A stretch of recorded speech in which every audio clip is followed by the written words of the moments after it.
sampai ke majelis ilmu, wafat di tengah jalan. Allah perintahkan malaikat catat pahalanya yang menggugurkan dosa-dosanya. Kalau istighfar di jalannya. Kalau cuma foto-foto, bikin status, nggak dapet itu. Ya. Nah, balik ke ayat tadi ya, kita kembalikan. Karena itu, kembalikan ke Hijr tadi, ya, kembalikan ke Hijr tadi. 3 doa semua dikabulkan. Setelah beramal soleh, isi dengan doa. Isi dengan doa. Maka di antara doa paling viralnya yang ayat 129, itu mewujudkan komitmennya. Rabbana wab'ats fihim rasulam minhum yatlu alaihim ayatika wa yu'allimuhumul kitab wal hikmah wa yuzakkihim innaka antal azizul hakim. Allahu akbar. Nabi Ibrahim, Nabi Ismail berdoa keduanya di samping Ka'bah setelah tuntas mengerjakan perintah dari Allah, wujud lagi Ka'bahnya. Ya Allah, kami mohon kepadamu untuk membuktikan komitmen kami atas apa yang kau tetapkan sebelum diangkat jadi Nabi dan Rasul. Kami mohon nanti Nabi yang terbaik, yang terhebat, penutup semua Nabi dan Rasul, mohon ya Allah jadikan tempat kelahirannya di dekat rumahmu yang mulia ini. Wab'ats fihim rasula. Jadi ini Ka'bah ya Allah, nanti jadikan ada perkampungan di sekitaran situ, yang lahir dari situ adalah Nabi yang termulia. Jangan lahirkan Nabi ini kecuali dekat tempatmu yang termulia. Dan satu-satunya Nabi yang lahir dekat Ka'bah hanya Nabi Muhammad SAW. Silahkan dicek. Dan nanti ketika dia bertugas ya Allah, sertakan dia dengan mukjizat terbaik, bentuknya ayat-ayatmu. Terbukti, dijawab oleh Allah. Begitu kemudian bertugas, mukjizatnya tidak seperti Nabi Isa alaihissalam, tidak seperti Nabi Musa alaihissalam. Mukjizat terbesarnya bukan tongkat, bukan tangan yang bisa melunakkan besi, tapi diturunkan Al-Quran. Mukjizat terbesarnya yang mengubah kehidupan dunia, Al-Quran. Dan bukankah setiap isi Al-Quran disebut dengan ayat? Al-Fatihah 7, Al-Baqarah 286. Perhatikan, wab'ats fihim rasulan minhum yatlu alaihim ayatika wa yu'allimuhumul kitab, hadis sunnah, wal hikmah, ini yang sedang kita pelajari, wa yuzakkihim, merubah jiwa mereka sehingga menjadi lebih baik, berislam lebih baik. Jahiliyah seburuk-buruknya manusia dengan sifat buruknya, datang Al-Quran, datang sunnah, berubah dan merubah mereka menjadi khairu ummah, manusia terbaik yang pernah hidup di bumi. Jadi menjadi Islam itu pasti lebih baik. Ikut Nabi itu merubah kita jadi lebih baik. Jadi kalau ada orang Islam mengaku Muslim, nabinya Nabi Muhammad tidak membuat dia menjadi pribadi yang baik, dipertanyakan keislamannya. Tuh, satu tuh ya. Nanti kita rinci, tenang, ini baru mukadimah kedua. Ya.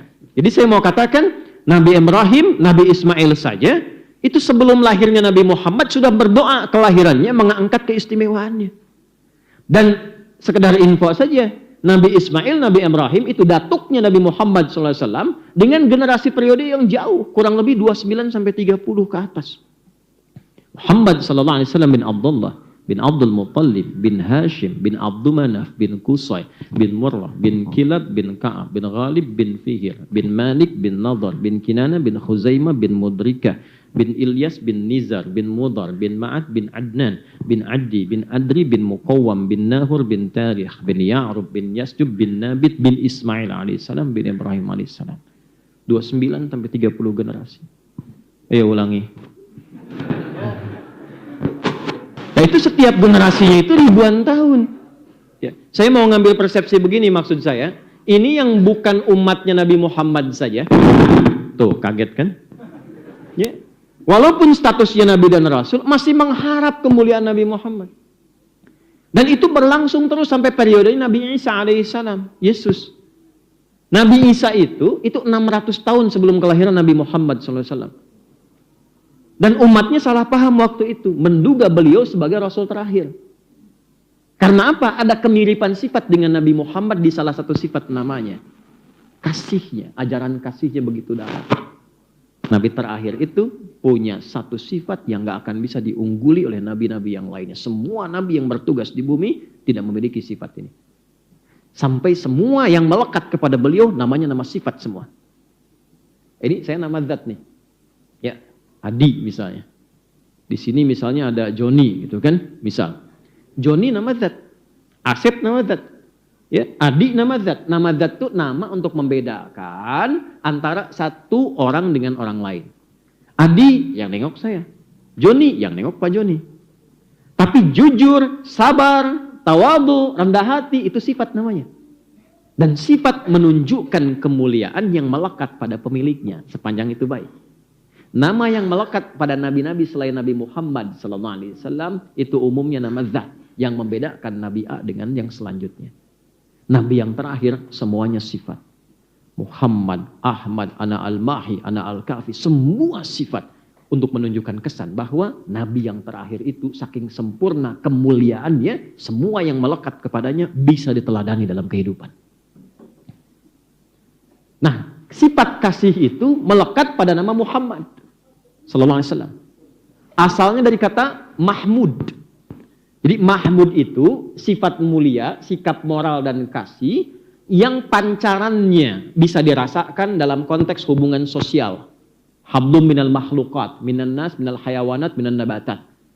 Jadi saya kurang sepakat dengan kalimat hablum minan nas. Itu baru sedikit, baru satu di antara tiga. Karena kita berinteraksi bukan hanya dengan manusia, dengan hewan, dengan tumbuhan. Pun demikian. Nah itu nama orang kalau disebutkan baik dengan sesama di satu sifat. Misal, si fulan itu jujur, tapi kurang sabaran. Jujur memang, wah, tapi kalau urusan kupon pengen cepet gitu kan misalnya. Memang jujur gitu, maaf kupon lagi nih ya. Jangan lupa panitia tuh, catat ya. Dan ingat kuponnya ditukar tuh, bukan jangan pulang bawa kupon, pulang bawa. Ah itu dia ya.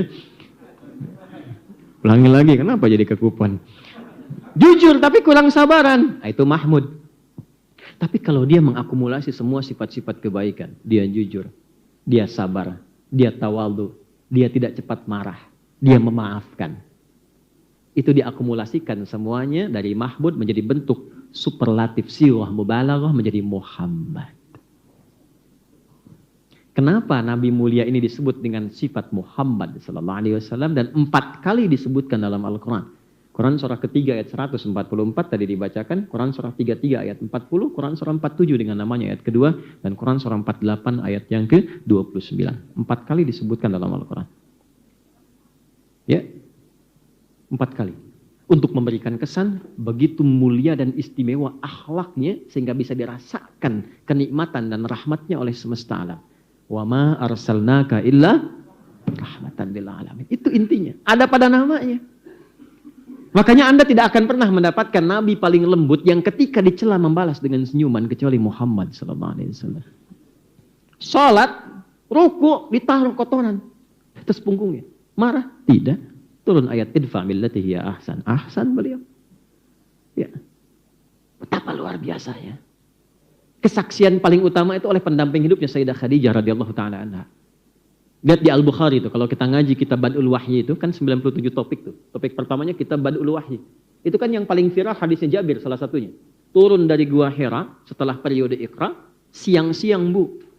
Wahyu belum turun dan belum pernah lihat malaikat Jibril dalam bentuk aslinya. Yang waktu Iqra bismi rabbikal ladzi khalaq itu nyamar jadi laki-laki, jadi manusia.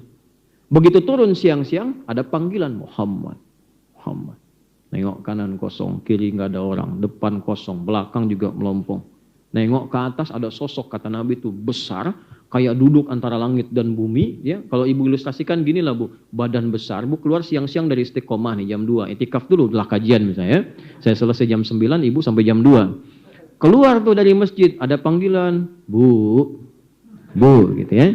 Ibu nengok kanan kiri kosong, depan belakang nggak ada orang, ke atas sosok Bu, baju putih, rambut panjang, badan gede, duduk kayak duduk begini, Bu. Saya nanya ibu dah, ibu responnya gimana? Apa sih? Gitu. Nggak mungkin itu, nggak mungkin tuh. Ya. Makanya respon Nabi apa? Faru'ibtu minhu. Aku saking takutnya bulu kudukku naik katanya. Jadi takut itu alamiah. Nabi itu merasakan ketakutan itu ada sebagai contoh sifat manusiawinya. Kenapa ditunjukkan supaya muncul zikirnya saat gelisah apa zikirnya?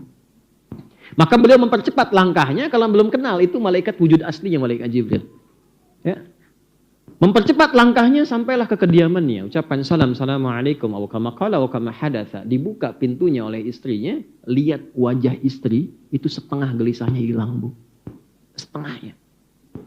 Tuh, ibu gimana caranya deh ya? Suami sibuk di kantor, pulang ke rumah, lihat ibu, dibuka pintu. Nambah masalah tuh.